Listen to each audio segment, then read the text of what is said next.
টি-20 ক্রিকেটে ঠিক কত রান নিরাপদ? আইপিএলে এবারের আসরে ব্যাটারদের খুনে মেজাজের ব্যাটিং দেখে উঠেছে প্রশ্নটা। 200-র উপর রান করেও নিরাপদে থাকছে না ফ্র্যাঞ্চাইজিগুলো। গতকাল 261 রান করেও পাঞ্জাব কিংসের কাছে হেরেছে কলকাতা নাইট রাইডার্স। ইডেন গার্ডেন্সে 8 বল হাতে রেখে মাত্র 2 উইকেট হারিয়ে কলকাতার রান টপকে যায় পাঞ্জাব। দিল্লি ক্যাপিটালসে 257 রানের স্কোরও মনে হচ্ছিল না নিরাপদ। ম্যাচটা অবশ্য জিততে পারেনি মুম্বাই ইন্ডিয়ান্স। দিল্লির রান পাহাড় ডিঙাতে নেমে দারুণ জবাব দিয়েও শেষ পর্যন্ত জয় থেকে 10 রান দূরে থাকতে থেমে গেছে মুম্বাইয়ের ইনিংস। শেষ 6 বলে মুম্বাইয়ের দরকার ছিল 25 রান। মুকেশ কুমারের ওই ওভার থেকে তারা নিতে পেরেছে 14 রান। আইপিএল এর অভিষেক আসরে প্রতিনিয়ত ব্যাটে ঝড় তুলেছেন 22 বছরের জ্যাক ফ্রেজার ম্যাকগুর্ক।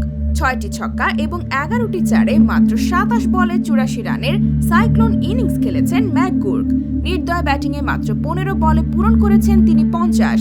অভিষেক পেরোলের সঙ্গে মাত্র 7.3 ওভারে 114 রানের উদ্বোধনী জুটি করেন ম্যাকগুর্ক।